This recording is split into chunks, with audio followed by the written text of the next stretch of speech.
an academic or you're a regular guy. We have to be fearless. FrontlineTV.com. Dear brothers and sisters, let us go into the breach. Hello again, everyone, and welcome back to the Frontline with Joe and Joe. Joe Pasillo, as always, joined by Joe Resinello. And once more, dear brothers and sisters, let us go into the breach on the Crusade channel, always on air and always online at crusadechannel.com, the last live radio station standing. Remember, follow Joe and I, if you would, on social media at the Frontline TV on YouTube, and the FrontlineTV.com if you want to support us in any way. And we know that you always have, and you help us with your prayers, which is the most important thing. And remember, download, or we're on the Veritas Catholic Radio Network, where you can download their app. You can hear Joe and my interviews that we have on there.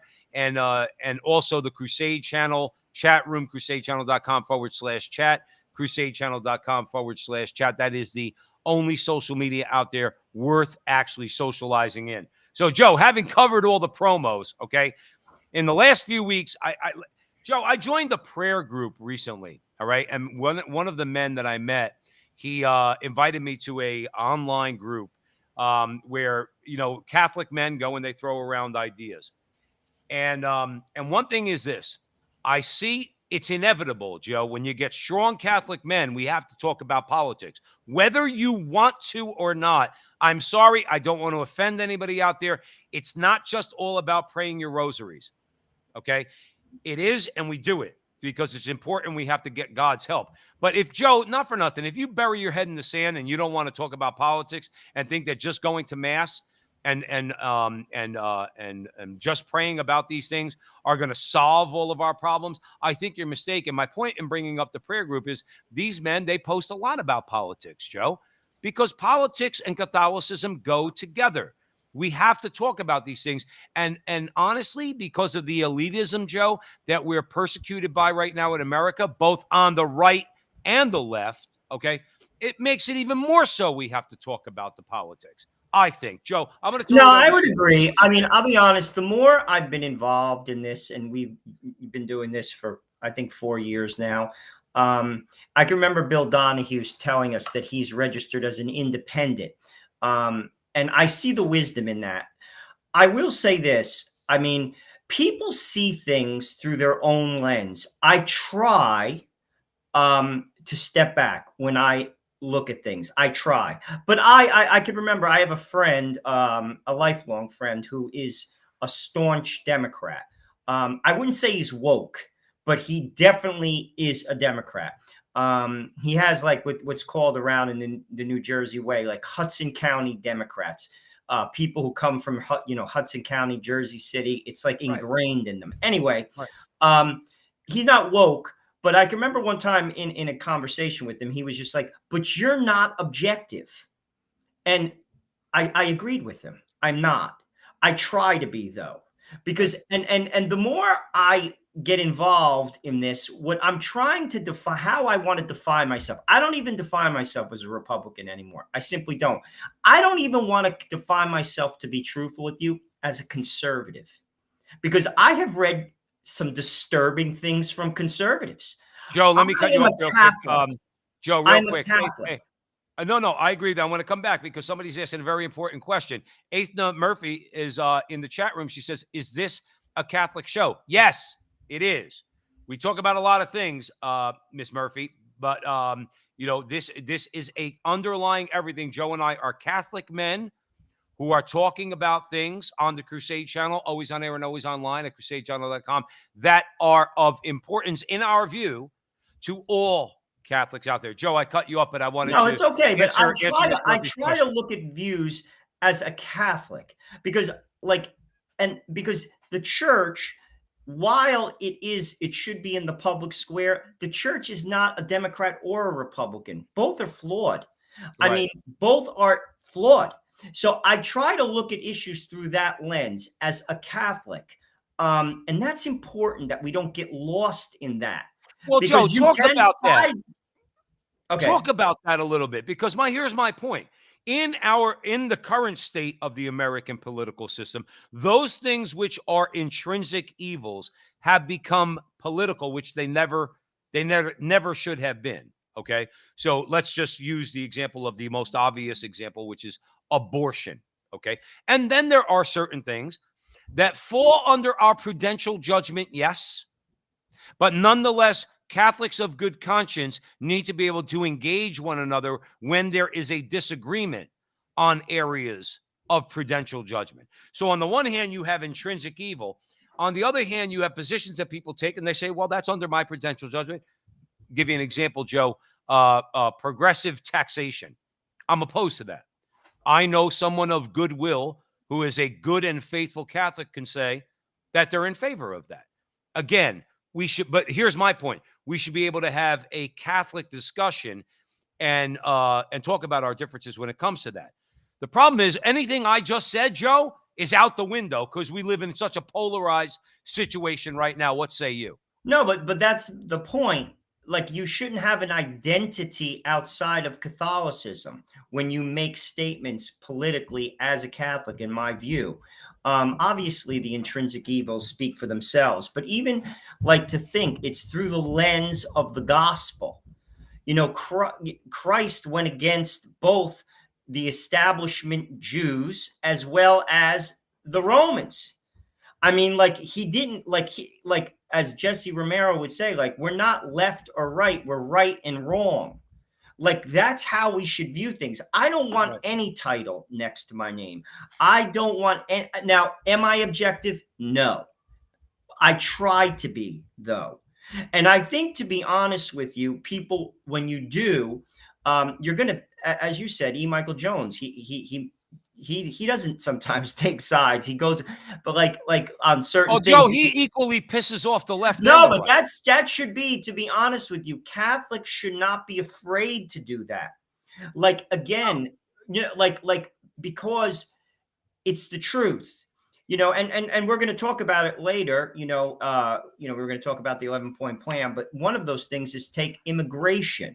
Like, I could use this as Trump. Trump was for merit-based immigration. Now, as a person who is thinking from a utilitarian perspective, that's the way to go. I want engineers to come in. I want doctors. I want scientists. But as a Catholic, that's not right. Right. Like it's not right. Joe, what did we say on this show? I'm going to cut you off because I love the fact that you brought up, and we have a lot of new members that are listening to us on the Crusade channel, always on air and always online, chiming into the chat room. Okay. Joe, what have we been saying for a long time? My criteria for you coming to this country is what Jesse Romero said. Are you going to obey the laws of our nation? Are you going to respect the host nation that's bringing you in? Okay. Are you going to work? Okay. Those are things. See, I agree with you. The right would say, no, we want the engineers, the doctors, the lawyers, and the blah, blah, blah. I said, I want the guy that works on the farm. You want to know why I want him? Because he believes in Jesus Christ. How about that for criteria? Do you know where I'm going with that, Joe? No, I get it. But also, and that's where you're going to equally, real quick, and I'll leave it over to you, Joe. That's where you're going to piss off the left and the right. The left, by the way, just to digress for 1 second, the left, what they do is they take advantage and they look down their nose at the Hispanics coming across the border, and they look down their nose at their Catholicism. They keep those people in the dark as far as the agenda of the Democrat Party, okay, particularly when it comes to abortion, because they know those Hispanics would never vote for them based on that. And the right, like you said, Joe, well, they want to take all the doctors, lawyers, engineers out of Mexico, Honduras, all of Central America, and the whole 9 yards, and they just want them and leave everybody else behind. Both are wrong, Joe Ressinello. Oh, no question. Because, I mean, there is, like, you have to be concerned about your neighbor. I mean, I have seen, like, poverty south of the border. I mean, I've been to Haiti twice. I mean, like, I have seen poverty. Poorest country in the Western Hemisphere. And so my point is, like, as a Catholic, there has to be some concern. I get it. Now, to a degree, though, you can't just let a floodgate, because that's not being, No, that's what the left wants. That's where they want vote. That's about voting. I mean, any person who is thinking knows why are they want Texas and Arizona to turn blue. They also are shipping people. Why do you think they're sending people to? I mean, any person who's thinking knows why they're opening the border. I mean, but I'm not thinking from that perspective. I'm thinking there has to be, we already let people come in. Frankly, a lot. America is Oh, we let in a constantly, million. We yeah, let in a million. This is what I hate about the left. Stop lying. Okay. Don't make Americans who want a secure border out to be hateful racists. Okay. We let and welcome a million American yeah, that's immigrants fair. into this country Absolutely. every year. But when you start to point your finger, we're going to get into this plan that Rick Scott put forward. That, by the way, like this, Joe Resinello, watch my hand, Joe. Like that. You got slapped down by McConnell because this talk is about elitism. See, Well, if Joe, if it's you're funny if you're a when you faithful, sent me this article, because at work Joe and I were talking before the show. A friend of mine at work, Rick Scott, wrote an op-ed in the Journal, Wall Street Journal, which I read. He's the type of senator who I like, and I'll tell you why. And my friend, we were chatting about it, because politicians should basically go into this with this idea: you don't like what I'm saying, then vote me out. I sure. am not here to have a job forever. I have a skill set. Either I'm a lawyer and I know how to write and interpret the law, or I have acumen in business that I've learned over the years that I can apply in this situation to help my fellow citizens in a way that they need. But when you start getting married to parties and to ideas, to be honest with you, I'm going to use a dirty word, you become a whore. And that is exactly what we have. They're whores. And the idea should be this: I'm running. You like what I say or you don't. Vote for me. And if not, I'll go get a job. That's all. And that's it. And this guy, Rick Scott, when I read that article, I believe it was last Friday in the Journal, I was impressed. He didn't go through all the 11 points. He focused on one of the points, which was term limits, which is one of the points we'll talk about. But I like that. And he says this is what I like, talking about the McConnell thing. He says, in the real world behind the Beltway, Republicans and independents demand bold action and a plan to save our nation. That's true. Now, in the world beyond the Beltway, I want to focus on that. When we're going to go through some of these points, Right. Joe basically noted the support that the nation has behind the points. It shows that we're not a republic or a democracy. It's an oligarchy. We vote people in and they do whatever the hell they want to do. Totally, totally, totally. I wish people would understand that. In other words, look, Joe, there are Republicans I like. By the way, right now, there are no Democrats I like.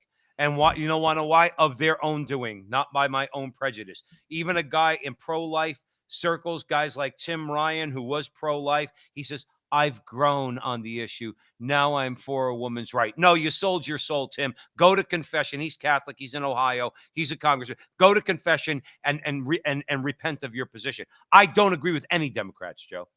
None. I'm sure there are some out there, but they're either voted out and primaried out, like Dan Lipinski, who was pro-life for years. But even he's a hack for the Democrat Party. And I would tell him that right to his face. That's not our issue. Our issue is oligarchs. Those in the Republican Party that use us, Joe, real quick, they use us because they know we're pro-life. We're abortion abolitionists. They don't do a damn thing about that. They know we want better wages for workers. They pay lip service to that. They don't do a damn thing about that. Joe, I'll hand it over to you, but you're exactly right. It's oligarchs that our anger is directed at. Well, that's the country. I mean, I said this during Obama, his 8 years. I mean, this is an oligarchy. If you think it's not, you're dreaming. You vote for people. You cannot be a free. Here's the problem, though. You can't be a free thinker in the system. When you are, you're crushed by your own people. You can't think that you're going to go in, you get voted in, and you're going to move and shake the world, because your own people will shut you down. Like, it's tribal. It's the way that the sausage is made. You can't go in there and be like, well, you know something, guys, I am a Republican, but you know something? I kind of am on the side of labor here. I can't go with you guys on that. They'll crush you. You're out. You're out. That's the problem. You saw that with little taste of it with what Lieberman tried that. Then they pushed him out. He became an independent. I'm glad you mentioned that. Joe Lieberman, who was a liberal to the max, okay, except on one issue. Now, this might be because he's Jewish, okay, but we'll just say this. He supported Bush's intervention in Iraq, the invasion of Iraq. He supported that. Now, we're not going to comment on the invasion of Iraq tonight, okay, or the war that's going on right now and the Russian invasion of the Ukraine. That's not tonight, okay. But here's Lieberman's sin, Joe Resinello. He bucked his party and supported George Bush. That's tribalism. And he voted, Joe Lieberman has no problem with abortion up to on demand. All right. No problem with contraception. No problem with contradicting every teaching of the Catholic Church because he's not Catholic. Okay. So he doesn't care. Okay. He's not conservative in any way, but he supported George Bush on Iraq. And therefore, the Democrat Party primaried him, and Lieberman had to get reelected as an independent. Republicans will do the same thing. We're going to get into it in a little bit. You start going into some of these conservative, evangelical, Republican representatives and saying, oh, we got to stop supporting the Chamber of Commerce because they want to bring in illegal or immigrants and people with visas to take American jobs. We have to end that. We have to protect our workers. You know what they'll tell you? Kick rocks. Well, that's again, it has to be right and wrong. Like, that's why, like, I respect a guy in New Jersey, Chris Smith, who's in Congress. He's a voice and he gets elected. I don't know how he gets elected. He's adamantly pro-life. To be honest with you, he like basically holds his position like a Catholic. He talks about human rights. I mean, I have a great deal of respect for him. He'll go nowhere though. Nowhere. And you see, this is the problem. Like, I think we have to get away from labels. Like, it should be issues. Is it right or is it wrong? And because ultimately that's all that matters. But that's not the way everyone gets into these tribal like ideas. And I'm telling you, the right does it too. And Joe, I'm glad you said that. Let's get into it. Let's get into the meat and potatoes at the front line with Joe and Joe on the Crusade Channel, always on air and always online at crusadechannel.com, the last live radio station standing. Remember, the chat room is open at crusadechannel.com/chat. All right, so you could make your opinions known in there. Joe, let's get into the right. Here's the elitism. Now, this is what I'm talking about, okay? You mentioned Rick Scott. Very quickly, quick quote. He said, Scott said they see no point in taking control of Congress if they're simply going to return to business as usual. I think we, as conservative-minded people, we're tired of business as usual. They take advantage of our vote. But here, Joe Resinello, this is the bothersome part. Here's McConnell, okay? And, not we, all right, deciding what's right and wrong. I will decide in consultation with my members. That doesn't mean everybody. That means Mitt Romney, Susan Collins, and a few other more establishment Republicans. What to put on the floor, McConnell said. And let me tell you what will not be part of our agenda. We will not have as part of our agenda a bill that raises taxes on half the American people and sunset Social Security and Medicare within 5 years. We'll focus on those things that the American people are cared about: inflation, energy, defense, the border, and crime. Now, on the surface, Joe, that's why we're here at the front line with Joe and Joe, because we're going to break down that nonsense, okay? On the surface, McConnell is demagoguing what Scott said. Scott didn't say that he wanted to raise taxes on half the American people, okay? He didn't say that he wanted to sunset Social Security. He's talking about reforming these things that are causing a lot of problems. Let's talk about, for example, okay, let's start with the first thing, term limits, okay? And Joe, we're not going to go through all of them, okay? But we'll get to some of the more salient points that Scott made. Term limits. McConnell is never, ever going to be in favor of term limits. Well, Joe, how long's he been a senator? About 79% of America's for term limits. Thank you. He should be for term limits, but why would he be? Because he's a career politician. Why? I mean, here's a guy I respected. What's his face? From Arizona. What the heck? I can't even believe McCain. McCain. Obviously a person of integrity with regard to before he became a senator. I don't want to talk about his record as a voting like senator, but as a man. Like, here was a guy in jail. He was definitely, a favored son. His father was powerful, and he decided to stay in jail. I mean, wounded. I mean, dude, that is nothing to sneeze at. Like, to be honest with you, I've been to Vietnam. It's hot as hell. I mean, like, he was hardly in an air-conditioned room. He had broken arms. He stayed in jail for years. I'm sure he wasn't eating, good food. He probably had dysentery. I mean, this is nothing to sneeze at. With that said, get a job, John. How's that sound? You've been there too damn long. Get an effing job. How does that sound? Ted Kennedy, get a job.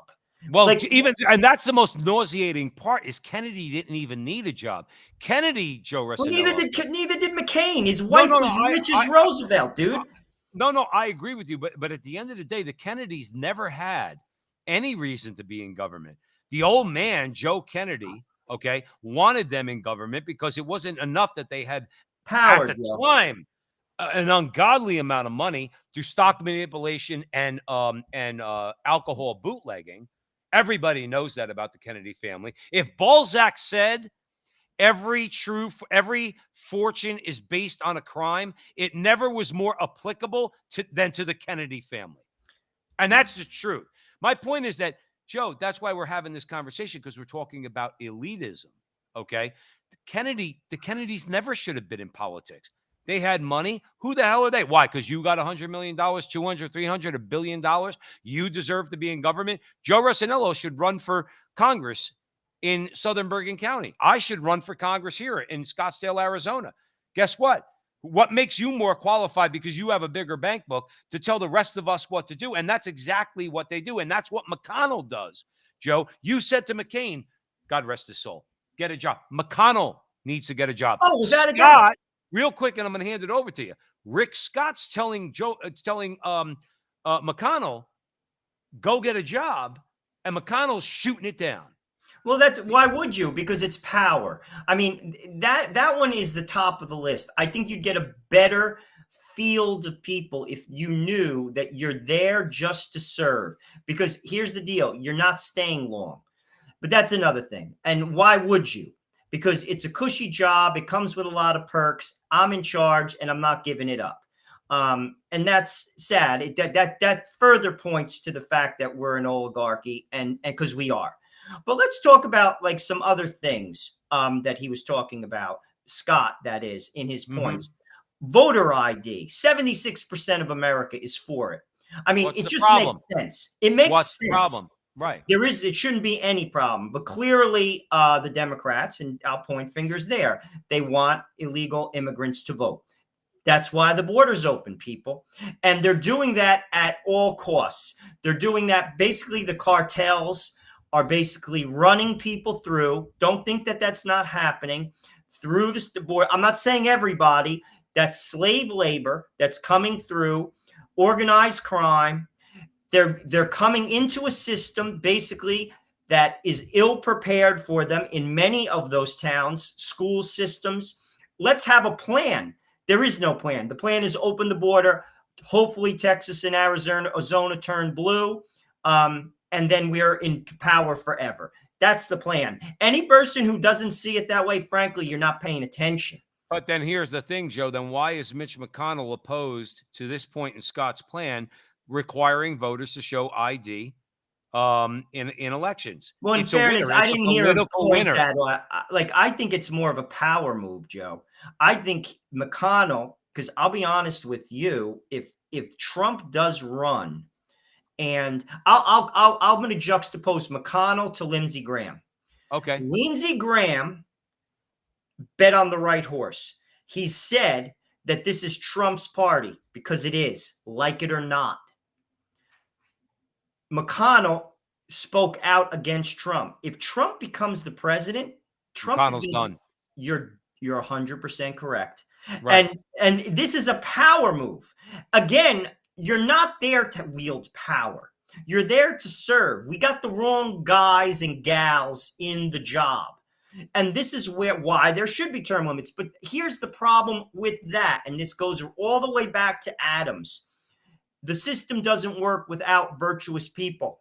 No matter what. And in a morally corrupt nation votes for people who are morally corrupt. Now, that doesn't mean they're endemically corrupt. There's aspects of all people that are good, but we are a nation that are adrift from God. And when we focus back to that, then we will have leaders that are virtuous. Well, we don't have that. And I actually think a lot of this, now he didn't attack every point, but I actually think he's threatened by Scott. He's threatened by him saying, I have an 11-point plan. And McConnell's like, no. I'm in charge.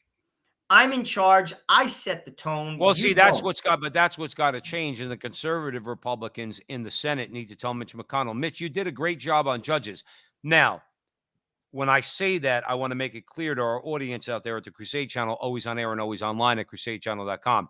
He did a great job at rallying the troops to support Trump judges. Whether those judges turn out to bear fruit for us conservative Catholics out there, traditional Catholics, remains to be seen. McConnell did a great job at keeping the Republicans together to support Kavanaugh, to support Gorsuch, to support Amy Coney Barrett, to support federal judges. He did do that.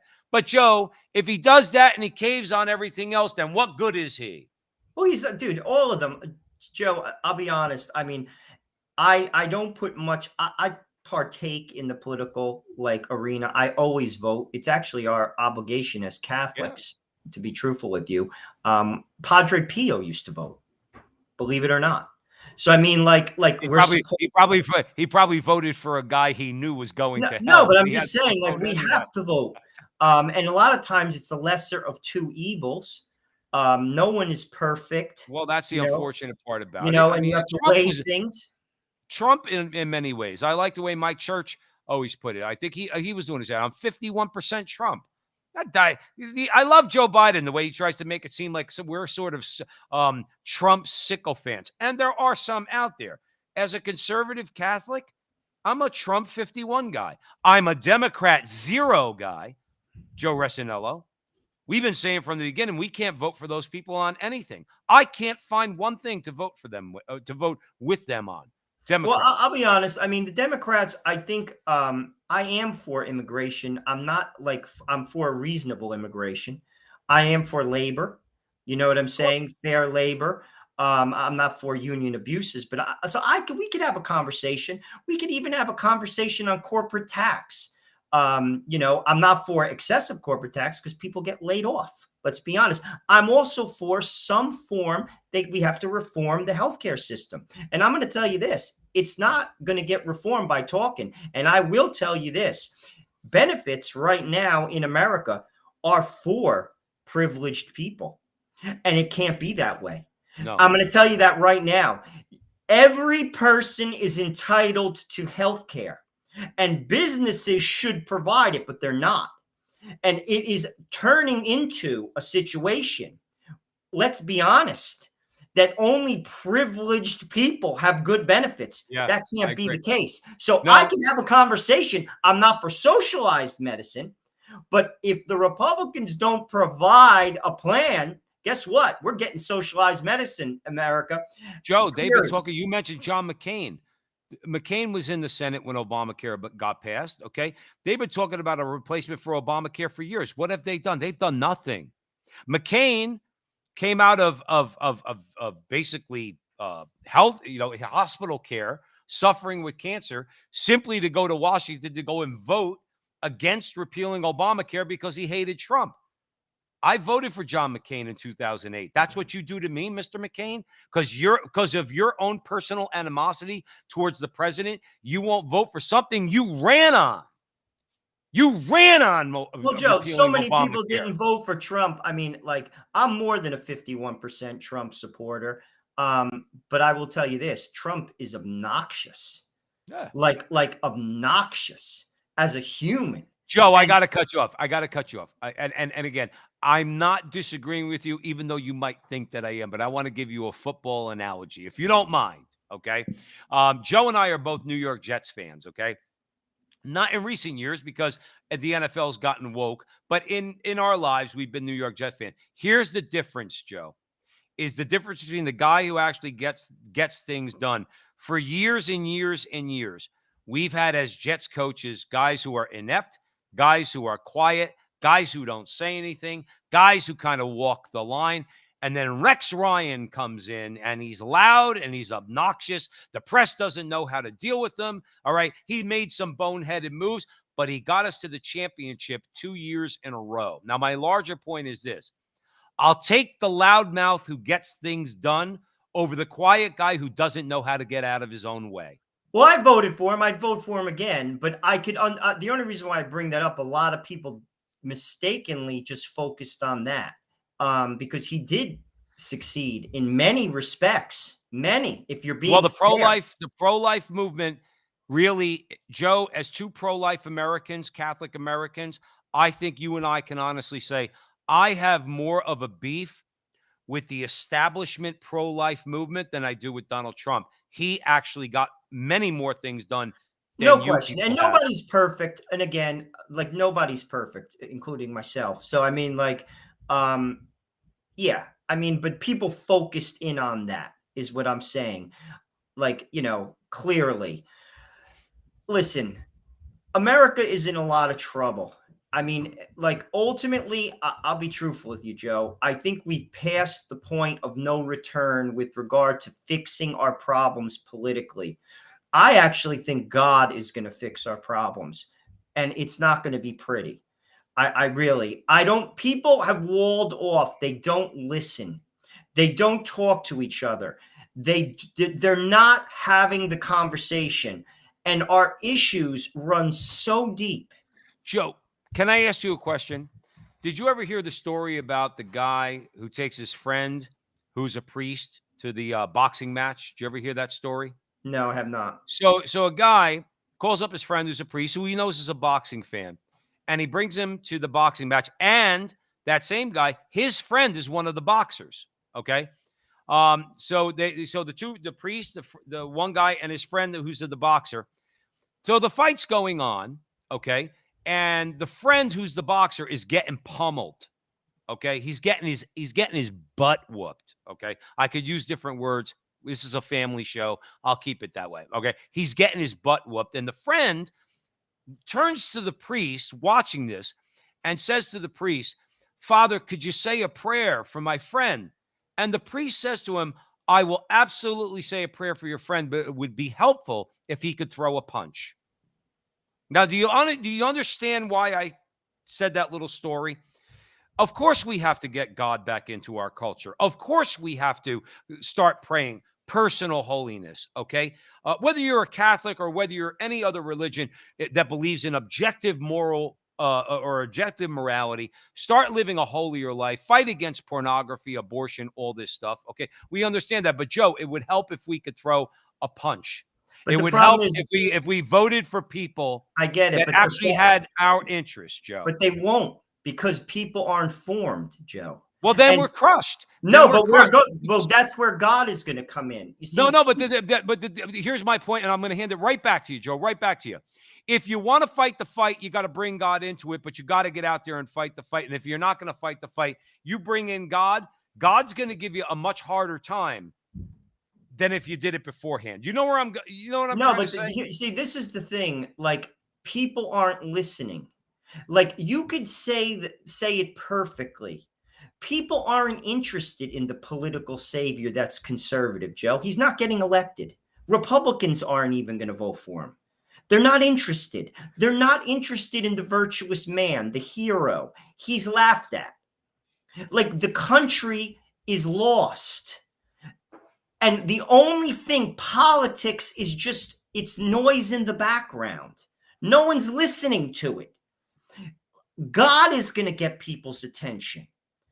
Like, because that's the only thing people are going to listen to. And it's probably going to come through suffering. Well, I was going to say, Joe, that was my larger point. If you wait for God to do it, and God will, Well, he okay, will, because he in His loves us. mercy, but it's going to be a lot more painful to do that than to stop, let's say, for argument's sake, watching porn Well, or fighting look against at abortion. the Old Testament, the story of the Israelites.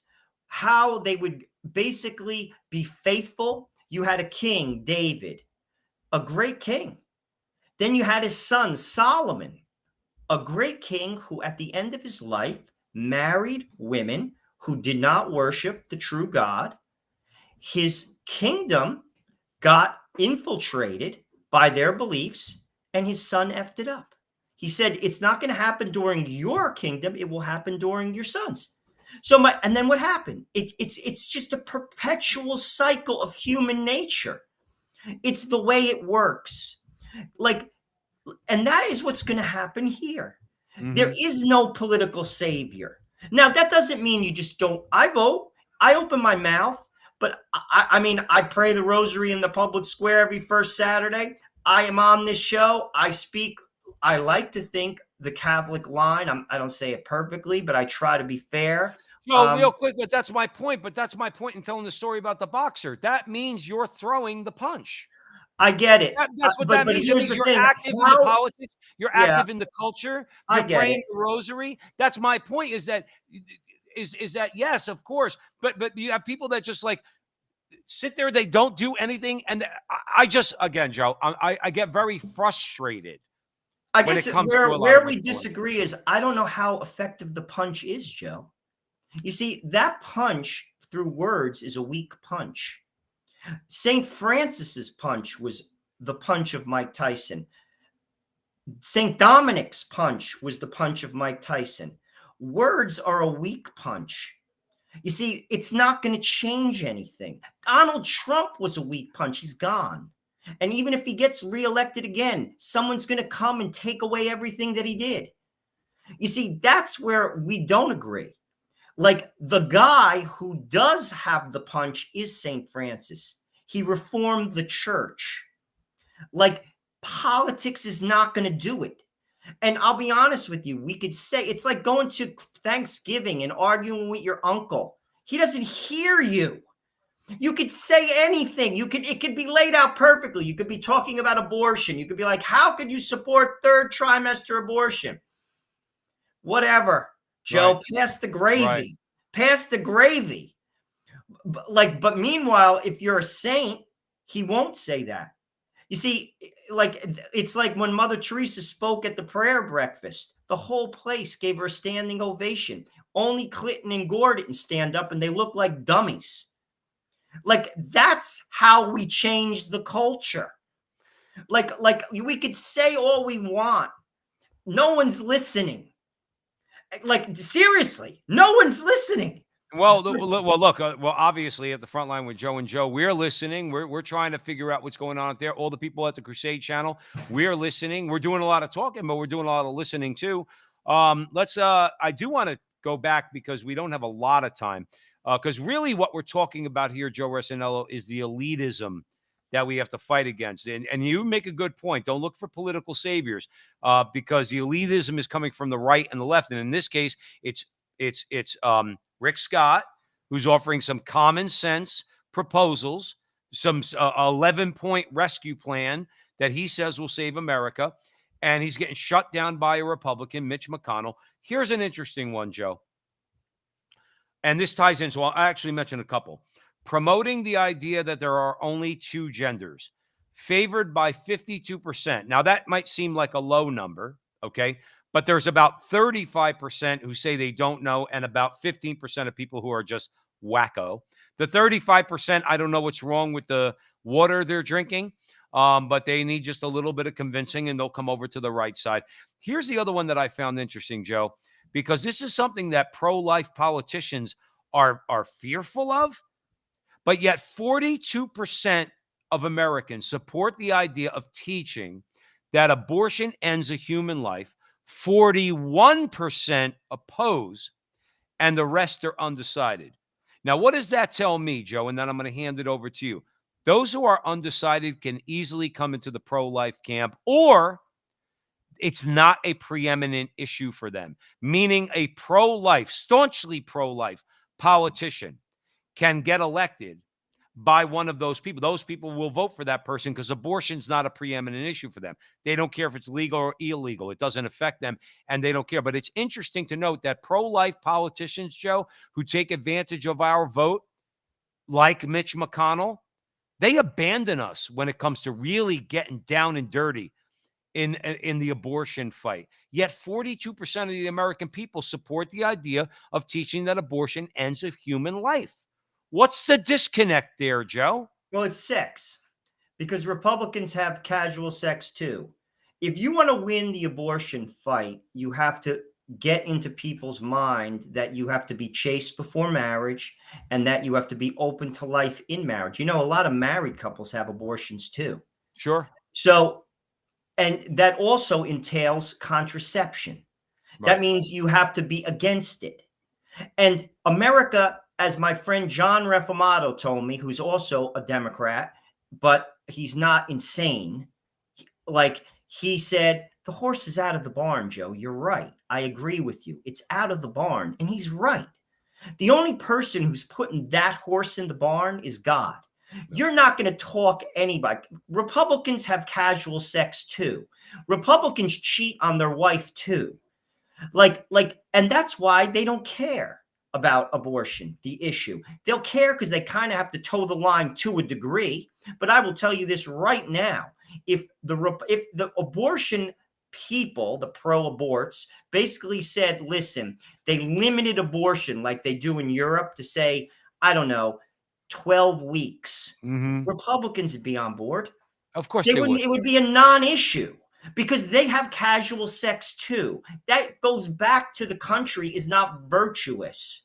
It's selfish. You're right, Joe. You're And that right. is where we're wrong. And like, we're not going to get right. The only way, I say this all the time, the prodigal son God got his attention when he was eating the food of the pigs. It took that. Then he came around. And that's a good thing. God bless them. Some people continue to eat the food of the pigs and they don't care. They double down. They triple down. They die like Joseph Stalin with their fist in the air. But ultimately, that's the attention that we'll get. And God did that to the Israelites in the Old Testament. They had the right way. They blew it. And then he got their attention again. He's going to do that to us. Why? Because he That's right. loves us. Well, Father Rutler said that. Father Rutler made it clear. You know, he goes the modernist, even the religious person, even the religious so-called religious Christian modernist believes in let's say the Christian God, but doesn't believe in punishment. Father Rutler says these people with their watered down Christianity, they believe in a God without punishment. He goes, God punishes us because God loves us so much. Joe, what father doesn't punish their child that's gone off in the wrong direction? It's love. If your son, let's say, God forbids, on drugs, okay, your son's a teenager and is on drugs, okay, what is it? Love to tell him, go ahead, knock yourself out? You know, let's just be happy for one another. Why can't we all just be happy for one another? God punishes us because God loves us. And God, if we don't straighten ourselves out and at least get back to some semblance. Remember, Joe, God did give the Ninevites some time when he sent Jonah. He sent Jonah and he said, they will repent, but go there. And the king, Jonah was afraid. He didn't want to say it. Okay. He ran away. God brought him back with the fish. Okay. And then Jonah went there and the king repented in sackcloth and ashes, and they were spared for a time. God will spare us, but we have to, again, here's my larger point, Joe, and it's not political. I don't want you to take it the wrong way, but we have to throw that punch. It's our skin in the game. God wants to know that we have our skin in the game. Okay. Well, I'll tell That you we're this. fighting for a better culture, a better politics, a better society for our children, for our families. He wants to know that we're stepping up and fighting the fight, I think. Well, I recommend to all the Crusade listeners the book Beheading Hydra. I'll be truthful with you. We've interviewed Father Longendecker a couple times. You know, he's pretty out there in that book. He's pretty direct. We've talked to him, and that didn't come through as much as when I finished and read the whole book. I recommend it. And I will tell you this: to live the life of a holy man is hard. It's like it's harder than saying things. It's harder then it's hard. It's the hardest thing someone could do. And frankly, there's a lot of talkers out there, and there's a lot less holiness. And that is what the basically prescription to the ills of the country that Long and Decker puts forth. Like, no one's listening. And if you really want to do something, radically live your faith. And I will tell you this right now, you will influence more people than anything you will ever say, because it's proven. Look at the lives of the saints. More so than anybody politically, Saint Dominic had influenced the world infinitely more than any politician in America ever. Right. Not even close. It's not even a close second. Right. Saint Francis, Teresa of Avila, Catherine of Siena. And if you really want to throw a punch, get radical. Start fasting. But Start Joe, here, giving alms. Live radical poverty. How but about Joe, that's your own? Joe, that's how you change the world, my brother. I get it, Joe. I'm not disagreeing with you at all. But remember something too. This isn't the Europe of the Middle Ages. Okay, Joe, people have eyes. I've seen this with the sisters. Men that came out of prison, they get baptized. Like, radical Catholicism stops traffic. I've seen it. Bad people, not people who are like Democrats who drink Grey Goose. I'm talking about bad people. Like, it stops traffic. It's the, as Barron put it, it's the lightning, it's the thunder of Catholicism. Christ stopped traffic, like, by accepting his death. He didn't open his mouth. Look how Pilate reacted to Jesus. He didn't know what to say. He was standing in front of a frigging bag man. He was paralyzed. He didn't know what to say. Like, that is how radical. We want to change the culture. Get real serious. Put your podcast down. Live radically. Have children. Against the culture. Give to the poor. Live modestly. But Joe, let me ask you this. All those things you say are 100% absolutely true. But what we're really talking about then at the end of the day, particularly right now, I think, when it comes to American politics, is that I want to defend our rights to be able to do everything you just said. And when it comes to the politics, yes, the devil and his minions, I'm sorry, I'm not sorry. They do. When you embrace the devil, you belong to him. When you embrace Christ, you belong to Christ. Okay. Those who embrace the demonic and the satanic in our culture, abortion and everything else. Joe, the problem is we are called to live that way. And ultimately, if we're called, we've said on the show, on the Crusade channel, always on air and always online, at the front line with Joe and Joe. We've said, Joe, now for what, 3 or 4 years? When the guillotines come, you and I are the first ones will be in there. There's no question about it. They'll drag us right out into Times Square, and it's the French Revolution all over again. I get it. But then what are we really talking about with the politics? We need to defend those people, including ourselves, that want to do everything that you just described, from the elites who would prevent us from doing so. Again, both on the right and the left. Well, clearly, you follow my logic on that? No, you have to vote and you have to speak. But what I'm saying is, like there have been saints in much harder times than we have. Like, think about the first 300 years of Catholicism in Rome. They set you on fire, like literally, like put you on a stake and set you on fire. I mean, like, you're not like ostracized by woke, like jean tight wearing kids from Brooklyn. They set you on fire, and yet the faith like spread. What I'm saying is, like, people have to get serious, and you're seeing it. You're seeing young people embrace the faith. We interview a lot of people. You're seeing it. We don't do a good job in terms as Catholics. Like, I can remember in terms of living it. We don't. I'm telling you right now, I can remember going to, believe it or not, it was in Portland, Oregon. It was a Dominican church with my family. It was a very Orthodox like congregation. My mother was like, wow, look at these families. There's like 8 kids, 10 kids. She's like, are these Mormons? She was making a joke. Catholics, we're not like, we're like everybody else in the culture. We walk, we drink the same frigging drink. We act the same. We shouldn't even have to tell people we're Catholic. They should just know it. And if you want to change the culture, how do you do that is the question. Well, Joe, here's the thing too. It comes down to identity. I mean, that's all we're living through now is identity. So people, okay, we criticize those who identify primarily on race or primarily on sex. Okay. We talk all the time about what our primary identity is. Joe will say it again. We have a lot of new listeners out there that listen to us both on social media and on the Crusade channel. Okay. How do we identify? We're Roman Catholic American men of Italian descent. I think that that's a fair identification, Joe, and it's rooted in reality. Okay. The problem is that's an authentic identity, what I just described.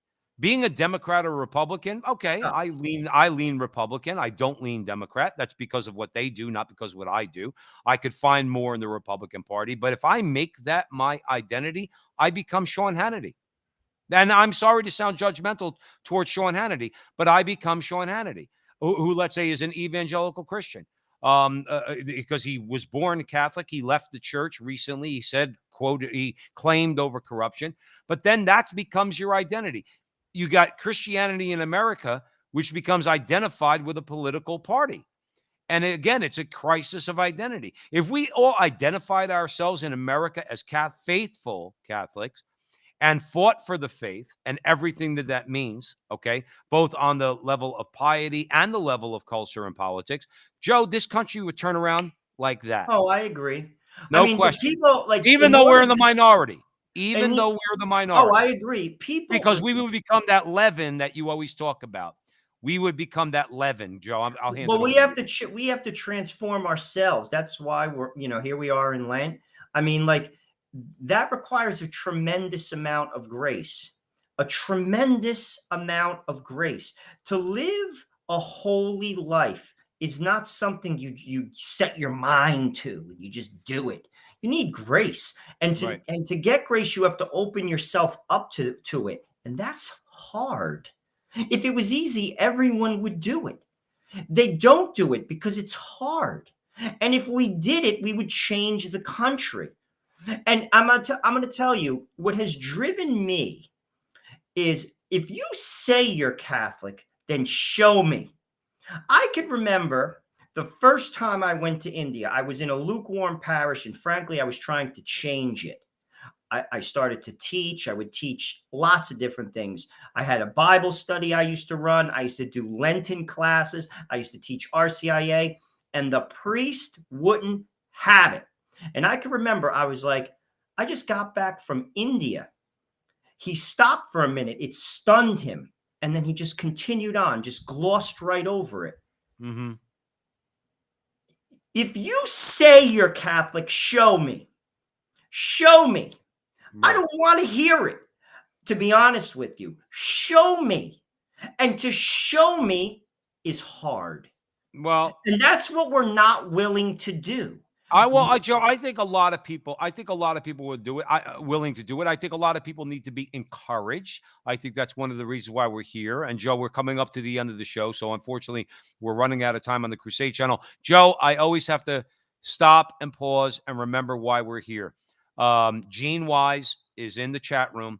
She says, "I'm being drawn out of Protestantism into the Catholic faith. I'm learning it's the actual church Jesus said he will build. The enemy did a good job hiding it all these years."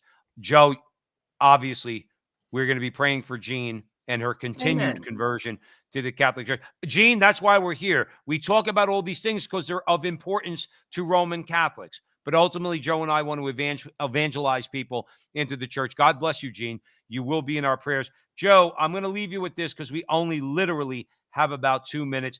Just a warning, and I want you to expand on it.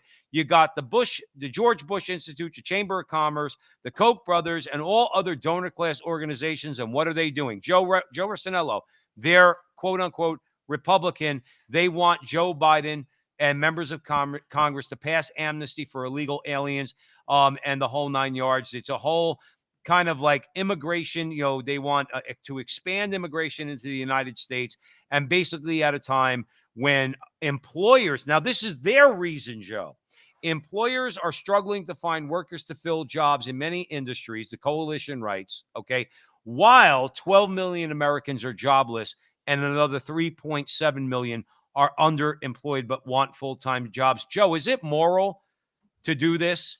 Well, In other words, one could always look at ulterior motives. I mean, labor is definitely an issue. I mean, you saturate the labor market. I mean, with the Koch Koch brothers. I Koch. mean, like, are they for labor? I mean, we've seen this in the construction industry.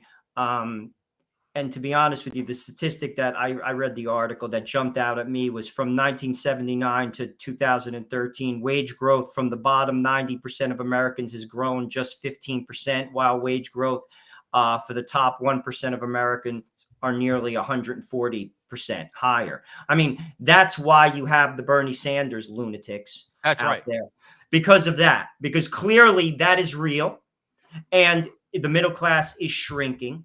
So we have to look for equitable solutions. But with that said, and this is not even a political, aspect, one has to temper that with caring for poor people coming into the country. My family wouldn't be here. I'm not a merit-based immigrant. My grandfather worked in a warehouse in Newark. So, I mean, like, it has to be tempered. And to your point, Joe, do they have ulterior motives? I don't trust them. They're institutional men. I mean, there's so many of them. Right. I think, like, again, getting back to the original point, I am Catholic. I try to look at issues and I try to weigh them against my Catholic faith. And then I vote. And I vote for basically the best person I can. But I do vote. Because we should.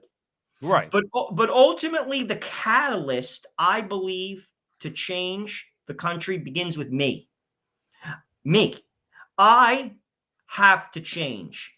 And if we embrace our faith radically, living it, loving God and loving our neighbor, I'm going to tell you right now, you'll change more than you ever thought you would.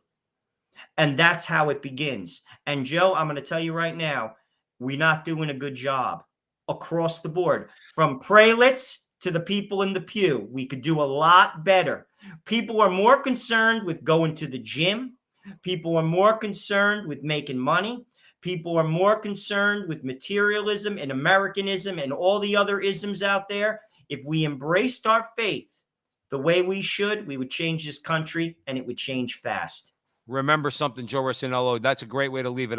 You quoted, or you mentioned, St. Francis of Assisi earlier. Remember what even an atheist communist like Vladimir Lenin said. He said, if I had 10 men like Francis of Assisi, I would have changed the world. Even he recognized it. And what did Assisi do? What did Francis of Assisi do? He was holy. Let's leave it there, Joe. We have to. We're running out of time. We want to thank you all out there for joining us at the Frontline with Joe and Joe on the Crusade channel. Always on air and always online. Now, don't leave, because I'm going to give a few plugs. CrusadeChannel.com. Go on the website and kick the tires. Free membership, trial membership. Listen to all the programming, Mike Church, Rick Barrett, everything else. We're convinced you're going to love it. Subscribe there. Joe and I, we have subscribers too at thefrontlinetv.com, thefrontlinetv.com. I think that we as Catholics should support all of our Catholics out there who are getting it out into the culture and fighting the spiritual battle and the cultural war. So thefrontlinetv.com, thefrontlinetv.com. That's where you can subscribe to Joe and Joe. Also very important, and in this one, don't cost nothing, like the King Dude says. Subscribe or where you find us on social media. King Dude, Rick Barrett, Joe and Joe, all of us. Where you're watching us, share it with your friends. Like, subscribe, share. That all helps with big tech while we're still kind of wedded to them. So please do that. We love you all. We thank you for your prayers. And remember, until the next time, that our conversation is your conversation, and that conversation is going on everywhere. We'll talk to you next week.